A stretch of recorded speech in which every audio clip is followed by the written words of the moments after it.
Good morning! Aray. Good morning, Mrs. Lopez! Alright.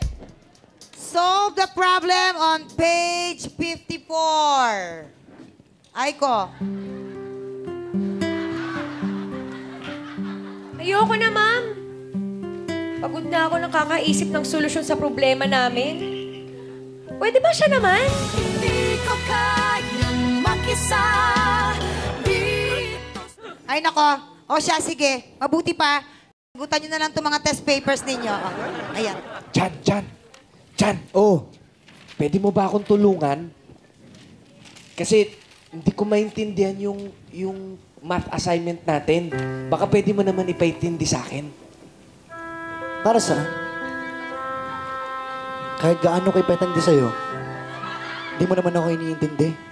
Mamahalin kita maging sino ka man. O bakit? Buti pa yung exam. Masasagot mo.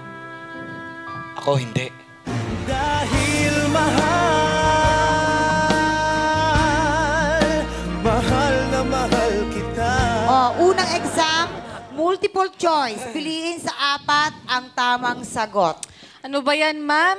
Multiple choice na naman? Pilian na naman? Palagi na lang ako isa lang sa mga choices mo eh. Mahal ka ba niya?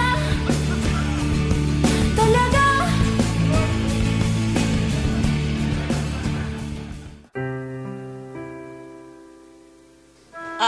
Miss Daza, saan ka pupunta?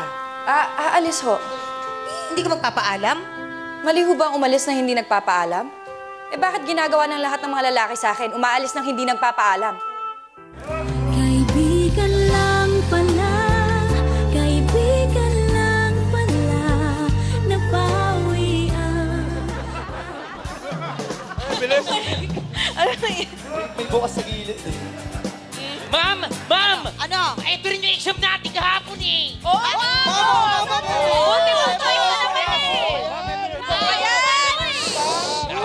Oh, sige na. Okay, kopyahin nyo na lang itong isusulat ko sa blackboard, ha? Agi, ang dami kong baon. Gusto mo, share tayo? Ayoko. Ha? Hindi ito. Ang dami kong baon. Ayan o. Ayan o, ang dami o. Napay. Ang dami nito. Gusto mo, share tayo? Ayoko nga eh. Ayoko nang may ka-share. Ayoko na meron akong pinagbibigyan ng kalahati ng sarili ko. Ayoko na, pagod na ako. Simula ngayon, ako na lang. Kunin mo na ang lahat sa akin. Huwag lang. Ay, Jobert, pahiram naman ako ng libro mo. Kasi naiwan ko yung libro ko sa bahay eh. Ayoko! Hindi ka naman kasi marunong magpahalaga eh! Palibasa, hindi kami nasasaktan!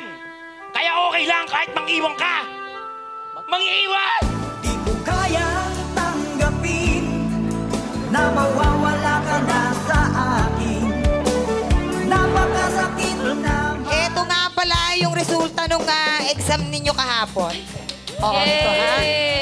Ayan. Yun. Oh. Ayan. I-ano nyo. Uy, tinan mo yung exam ko! Wala akong mali! Lagi ka naman perfect eh. Hindi ka nga nagkakamali, di ba? Ako lang ang nagkakamali, di ba? Di ba?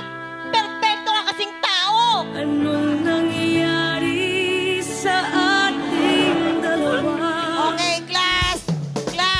Ihanda nyo na yung mga gamit nyo sa next experiment natin mamaya, ha? Gamit? Bakit? Lagi na lang akong ginagamit ah. Tao rin naman ako, nasasaktan. Kapal na mukha ninyo.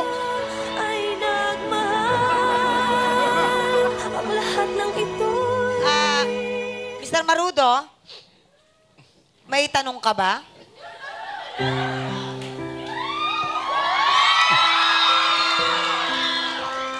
Ayoko na magtanong!